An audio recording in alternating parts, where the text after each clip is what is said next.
కూటమిలో విభేదాలపై చర్యలు చేపట్టింది అధిష్టానం. టీడీపీ జనసేన బంధాన్ని బలపరుస్తూ విభేదాలకు తావు లేకుండా యాక్షన్ తీసుకుంది.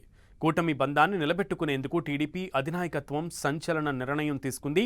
పిఠాపురం పార్టీ ఇన్ఛార్జి బాధ్యతల నుంచి వర్మను తప్పిస్తూ నిర్ణయం తీసుకుంది.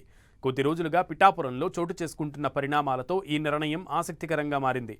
డిప్యూటీ సీఎం పవన్ కళ్యాణ్ ప్రాతినిధ్యం వహిస్తున్న ఈ నియోజకవర్గంలో వర్మ టీడీపీ ఇన్ఛార్జిగా ఉన్నారు. కొద్ది రోజుల క్రితం చోటు చేసుకున్న ప్రోటోకాల్ వివాదంలో వర్మ తీరుపై సీఎం చంద్రబాబు ఆగ్రహం వ్యక్తం చేశారు.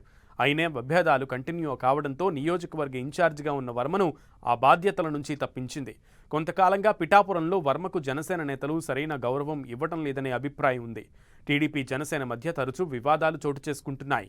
కొద్ది రోజుల క్రితం నియోజకవర్గంలో జరిగిన కార్యక్రమంలో ఫ్లెక్సీలో సీఎం చంద్రబాబు ఫోటో లేకపోవడంతో వర్మ నిలదీశారు. ఆ సమయంలో టీడీపీ జనసేన వర్గాల మధ్య ఘర్షణ చోటు చేసుకుంది. ఈ అంశంపైన సీఎం చంద్రబాబు అసహనం వ్యక్తం చేశారు. వర్మ తీరుపై ఆగ్రహంతో ఉన్న సీఎం ఈ వ్యవహారంపైన మాట్లాడాలని పార్టీ రాష్ట్ర అధ్యక్షుడు పల్లా శ్రీనివాస్ను ఆదేశించారు. తాజాగా పార్టీ పొలిట్ బ్యూరో కమిటీల ప్రమాణ స్వీకార సమయంలోనూ పరోక్షంగా సీఎం చంద్రబాబు ఈ అంశాన్ని ప్రస్తావించారు. కొందరి ప్రవర్తనతో తాను ఆవేదన చెందనని చెప్పుకొచ్చారు.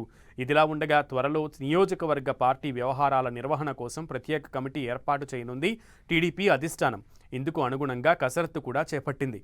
పిఠాపురంలో జనసేన తెలుగుదేశం మధ్య వరుస వివాదాలు చోటు చేసుకుంటున్నాయి.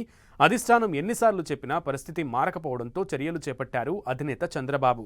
పై స్థాయిలో తాను పవన్ కళ్యాణ్ ఎలాంటి ఈగోలు లేకుండా సఖ్యతతో ఉంటుంటే కుర్చీల కోసం ఫోటోల కోసం కింది స్థాయిలో నేతలు సహృద్భావ పరిస్థితులు చెడగొట్టే చర్యలు తగవని చంద్రబాబు పదే పదే చెప్తూ వస్తున్నారు.